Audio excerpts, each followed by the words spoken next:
All right, good morning, everybody. My name is Andrew Levison, and I will be interviewing Chris Michael today. Chris Michael is a flight engineer or special missions aviator at the 512th Rescue Squadron, and he is actually one of the only people there that have been to AMIC, right? Yep. And AMIC is the Air Force's mishap investigation course, and Chris's experience is unique because it's helicopter centric.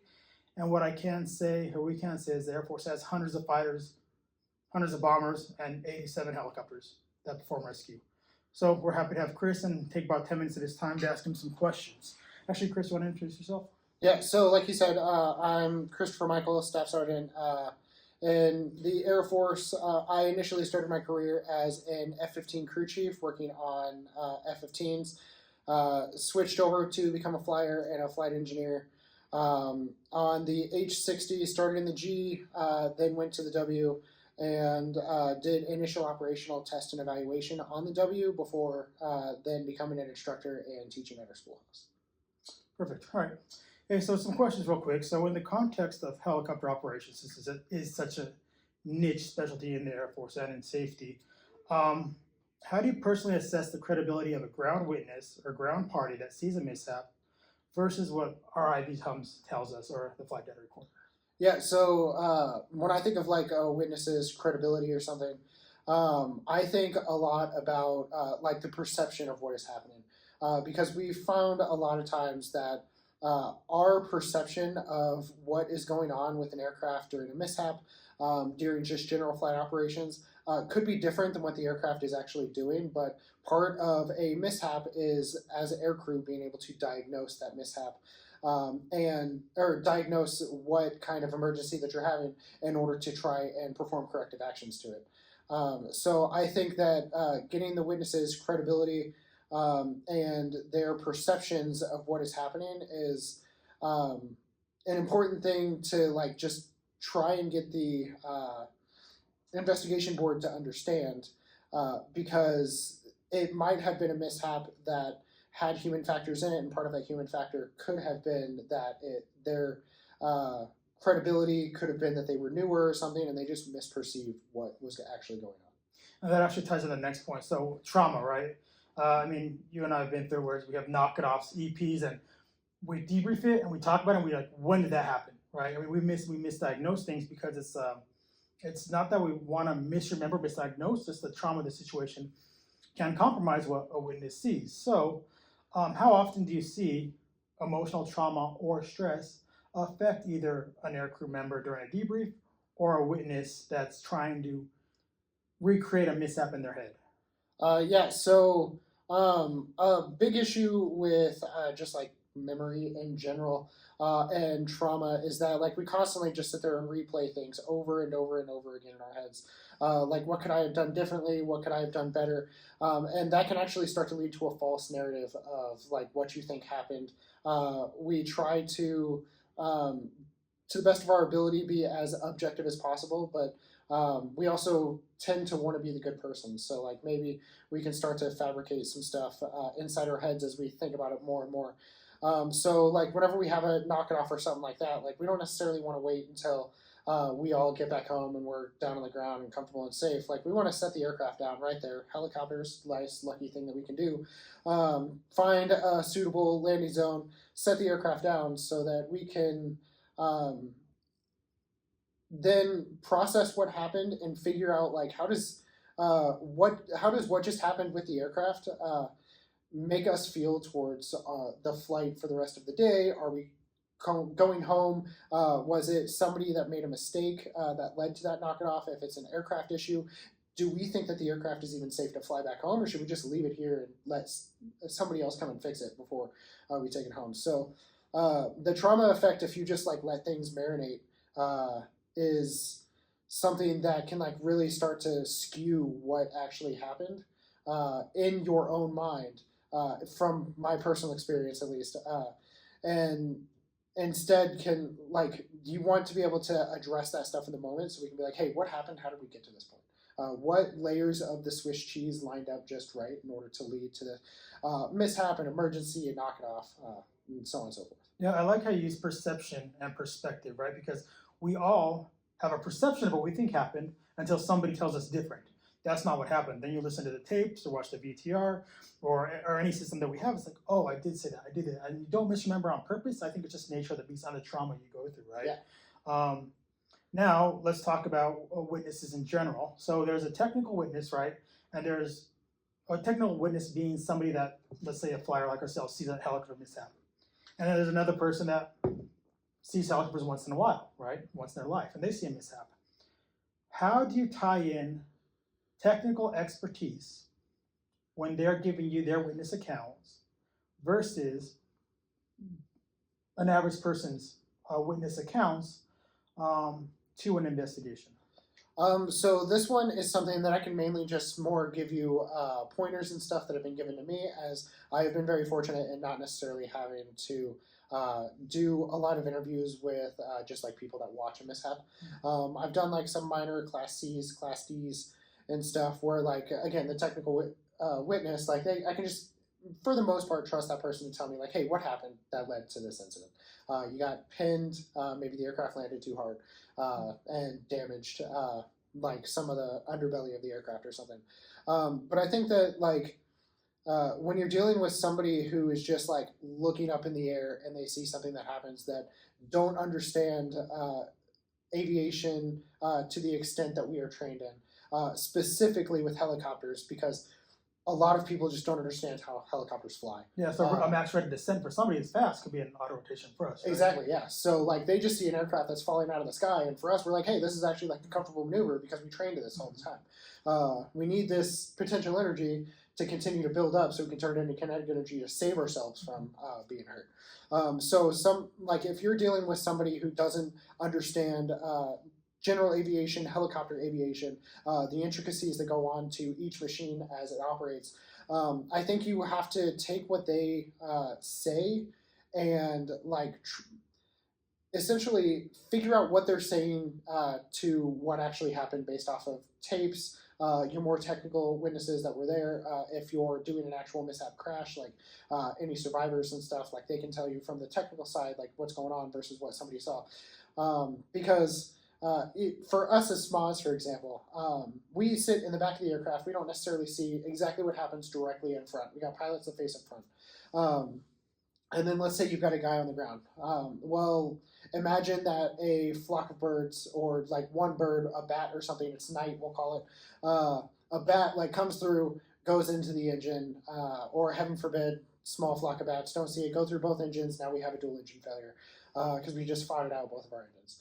Our pilots, they don't see the birds. They just see, okay, cool, we've got our indications that the engines have gone out. We start auto-rotating. We hear our engine out tones in the back. But we don't actually know why the engines just suddenly failed at that point. But then there's a person that's on the ground that can then look up and be like, oh, no, I just saw, like, maybe a puff of like flame or something come out the back as pieces of a bird maybe get disintegrated. And so we can then take all of that information and be like, all right, what do you think happened? We think that FOD got into the engines. We don't necessarily know what it is until an investigation crew can go in there and swipe for birds and stuff like that. That one would potentially be pretty easy to be able to explain. But for the initial, like, oh man, what happened? Think like ISB. So the Air Force, we have an interim safety board before you actually go to the actual safety investigation board. So the interim safety board just collects data. So when they're doing their initial interviews and stuff like that, they can get everybody and they can be like, all right, cool. Like, we know that the aircraft fought it out somehow. We just don't know what. And then as the maintainers and stuff are out there collecting data, they can find guts, maybe, if that was what took down the aircraft. And then from there, we can piece all of that together, and then the SIB can then piece everything together in order to paint the full picture. But we have to have the witness accounts from everybody to be able to deduce based off of the data that we have and the witness's testimony to be able to paint the full picture of what led to this mishap. So what I'm hearing is, if the witness's data, whether they're technical expert or layman, if it matches up with what the electronic means of mishap reconstruction say, then they hold more weight. Yeah. Until then, they're just words. Yeah. Okay. Let's see. So we've all had a stressful moment, right? Whether we're flying back, have a mishap, or we're interviewing somebody that's been in a bad situation. And do you find it more beneficial to interview them right away, or is there an optimal amount of time you want to give that person before you interview them, whether it be an aircrew or a witness? So for me personally, thinking like from an aircrew perspective and stuff, I think that it's better to interview immediately after something happens, and to the best extent possible, barring injury, stuff like that. Like the second that you can get somebody pulled aside into a room, we can start getting recorded. Like we can start to get that initial data dumped from them, and it's not because of like worried that they're going to try and hide something or something like that. It's just like we want everything while it's fresh in your mind. From there, if we have any more questions, we can always bring that member back in after they've had some sleep, some food, so on and so forth. But like that initial like data dump from them, even if it's kind of like here and there and all over the place, can be extremely important to help again with that perception of what from that crew member's perspective happened inside the aircraft. Most of the time, none of us are trying to go out and like damage an aircraft or get into an accident. I can't think of any time when like I would ever know anybody that would go and want to willingly be in some kind of mishap. So it's not that we want to gather all of that information to try and maybe damage somebody or catch them in a lie later. It's just as everything's fresh in your mind, we want to get that information out so that as the investigation board, we can review all of it and then develop questions as we need to based off their interview, bring them in for a second one, especially if maybe some of the data doesn't fully add up from what they're saying to what somebody else said or what was on. And again, like I feel very fortunate in being in the safety realm because I'm not trying to pin the blame on anybody. So I just want to know ultimately what happened. I don't care if it was any one person's fault. I just want to know how to prevent it. Because we want to make all communities safer, Exactly. regardless of what we're flying. Now, speaking of safer, so we run from the Gulf, right, to the whiskey, HH models, and in the Gulf we didn't have IV hums in all of our helicopters, right? We didn't have hums at all. Some had them, some didn't. But now with the whiskey online, we have to have hums operational before we fly, before we break ground, right? How do you see hums being beneficial to HH-60 air crews, and what, in your opinion, can we use to improve on the current HUMS model? So the computers and stuff aside, talking to each other and working everything just right, we can occasionally sometimes fly without all of the IV HUMS data like being recorded properly and stuff because it's still recorded on a flight data recorder. It's just not as easy for maintenance to go and pull the information whenever they do their data downloads. But I think that just based off of what I've been able to see from the Gulf side of it and the aircraft that did have IV hums, you can like start to develop trends. So we have, I don't remember the exact acronym, like what the acronym stands for, but we have MFOQA, which I think is Military Flight Operations Quality Assurance. And so they take all of our IV hums data as it's downloaded, and then they start to compile the data. And they break it out into per base, per unit, the different areas that they're flying in order to gather the trend data of like unstable approaches. Like what is the computer reading as an unstable approach? And it's not necessarily that it's unstable in the moment when the crew member's doing it. It's just the aircraft says, hey, this is a very low power setting coming in for an approach, for example, which is super important when you're somewhere like in Albuquerque, where you are at a very high pressure altitude, density altitude, versus when you're at Moody. And sometimes you gotta just dump the collective to get the aircraft to descend because you're at sea level. Like the air is so much thicker, the aircraft performs so much better. Per the data, it looks like it's an unstable approach, but it's just a normal approach because the aircraft performs so well at sea level. Versus here, we need to keep everything loaded so that we can continue on an approach safely, and it's just much slower so that we don't get ourselves into an unsafe situation. And so Infocua compiles all of that data, sends it out to the safety shops, and ideally a safety shop should be briefing on to the units of like, hey, this is what the data currently shows as a trending item.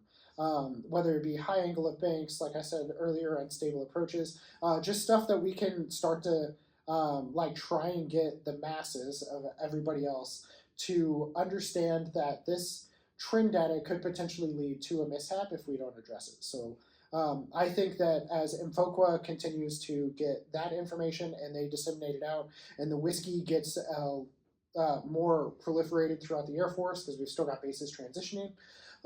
So as it gets more proliferated and we can get that data every month or so, and they're downloading it real time and analyzing it real time, that it really can lead to a reduction in mishaps altogether, because we're trying to take that data and actually act on it by getting the crews to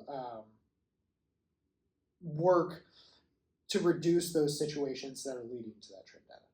Yeah, that makes sense. Perfect. All right, Chris, well, thanks for your time. I appreciate your time, your expertise, and everything you bring. And thank you very much. Yeah, no worries.